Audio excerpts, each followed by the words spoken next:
wholeness. Welcome to my channel. My name is Rashida Silvertree, and this message fits under the rise of the matriarch. And so this video focuses on how women can avoid being miserable. And this primarily deals with relationships, okay?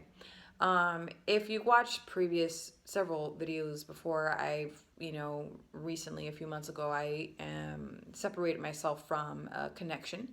And so I'm in this healing phase, processing, integrating, sitting with myself, reflecting, what can I do? What could I have done better? Forgiving myself, right? And please watch my video series on forgiveness. There's not a lot of, it's very interesting, the algorithm and what people are into, but forgiveness is a very powerful practice, guys. Okay, it's the best way to release yourself. But today I'm going to talk about how you can protect yourself, shield yourself, and set healthy boundaries.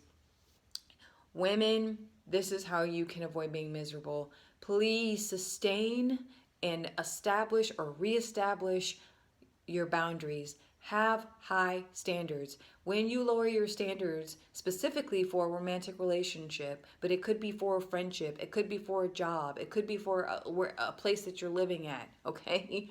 When you lower your standards, you solidify, you put in the seeds, you put your precious seeds in bad soil, okay? Ain't nothing great gonna grow out of that soil.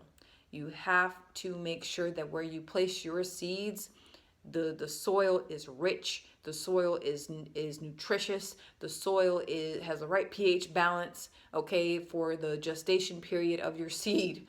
Okay, so that seed can turn into a sapling. Because let me tell you, getting involved with with men, specifically romantic relationships with low standards, you are opening a portal of misery. Complete portal of misery. Because that tells the individual, I don't need to do much for her. I don't need to do much I don't need to feed this relationship. I don't need to sustain this relationship. I don't need to sustain myself. I don't need to focus on my health. I don't need to focus on what I offer and bring to the table. She took me in this way, so this is all I'm going to give. And you put that into, you create that pattern.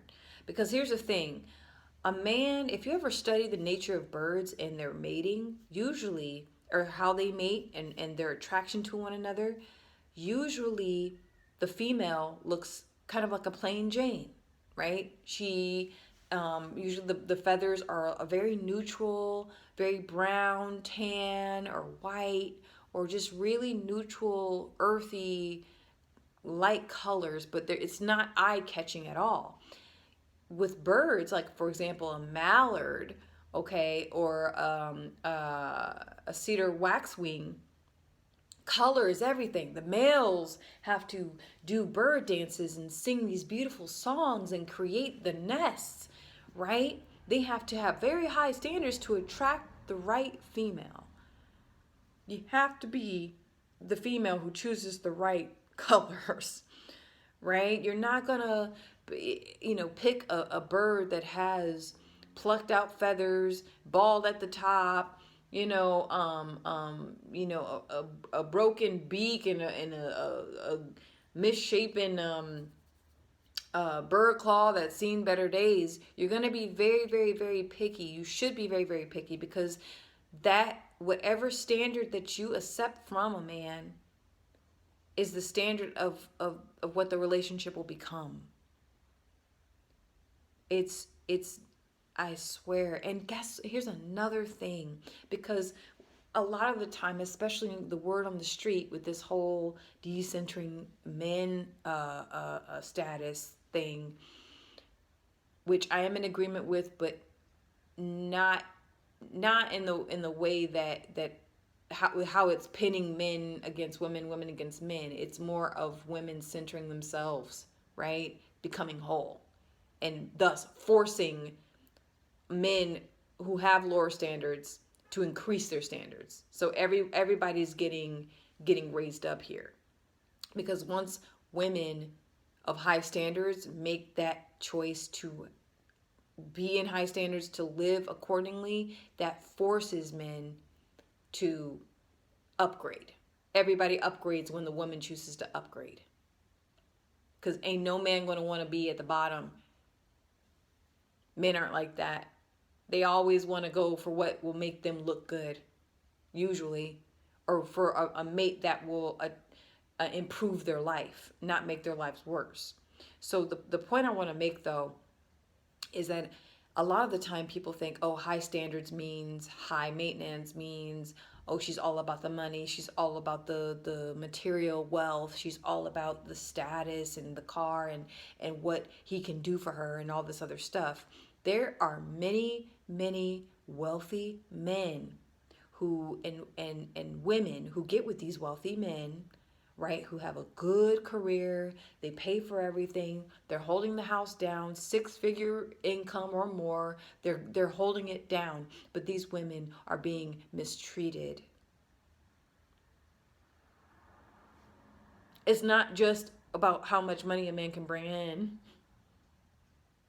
it's how a woman is treated. And if a woman is ever mistreated, especially by men with low standards, that gives everyone a right to leave the relationship. That's the end of the relationship, in my eyes. I'll share this with you. The other day I was taking care of a new patient, and no, I'm not violating HIPAA law. I was taking care of a patient, and a husband is full caretaker for this patient. And I always ask the elders, my elderly patients, oh, how long have you been married? Well, this man was married for, he said, 59 years, and it'll be 60 years by next February.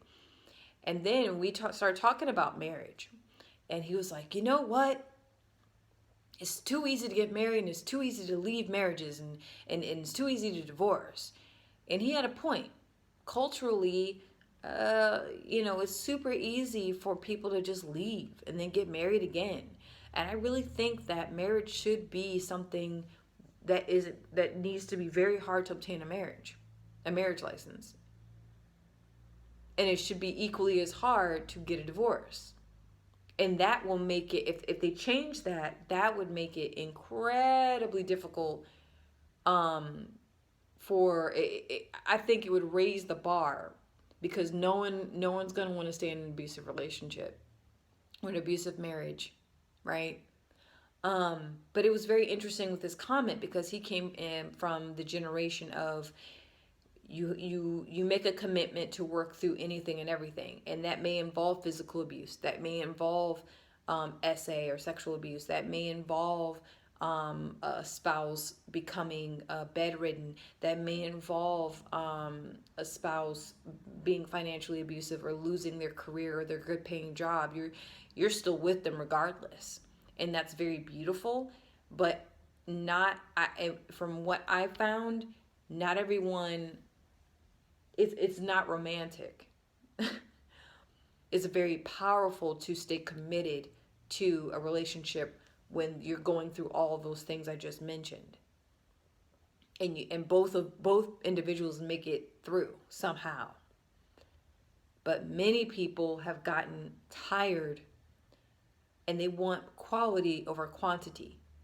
See, it's so easy to say, oh, I've been with this person for 25 years or 35 years or 50 years or 65 years or 80 years, but they're 80 years of misery, where the spouse secretly hates the other person. And I think that shift, that increase in divorce is like, we're raising our standards. People want to be treated well.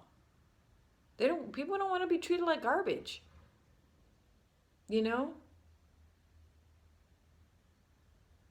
But be careful. Once you make that decision to lower your standards for another person, you're going to get the biggest, most painful wake-up call you can't even imagine.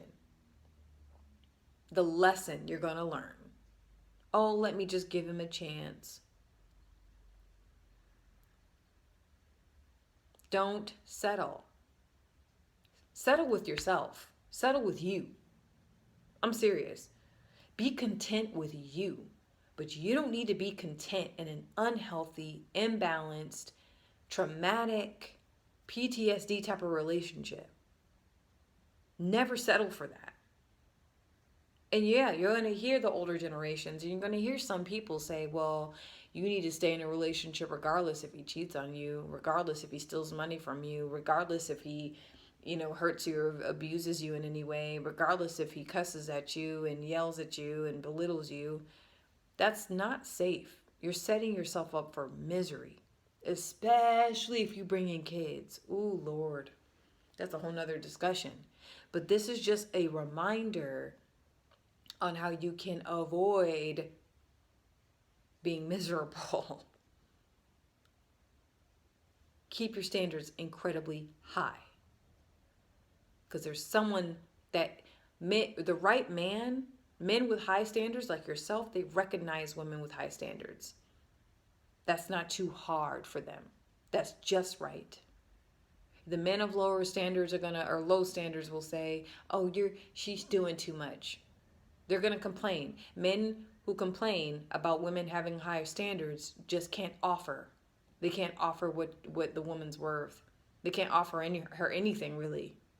And they're mad about that. And then they'll try to guilt trip you either through, good sex or, their money or paycheck. Again, be very careful. Because you don't want to be with someone who's consecutively broke all the time, but you don't want to just be with somebody, chasing the dollar. The most important thing you need to focus on, we need to focus on as women, is how well what we're offering to men and what they're offering to us. Are you treating this man well? Is he treating you well? Then that's the right person to be with. That's it. That's all I need to say on that subject. That's how women can avoid being miserable. Okay? Because if a woman is in a miserable relationship, other parts of her life are going to suffer horribly. Her career, her weight, how she looks at herself, how her own attractiveness, her hobbies, everything just starts to deteriorate because she's so unhappy. And the same thing for men too. But men are more, they're better at escaping. Men will literally create a delusional escapism type of thing in their head. They're very good at compartmentalizing. And so they're much, like, they can get lost in video games for hours, or they can get lost in going hunting or playing golf or just being away from facing the issues. So, food for thought. Take care. Remember to embrace supreme loving guidance, expand your consciousness, and evolve your human being. I will see you soon. Take care.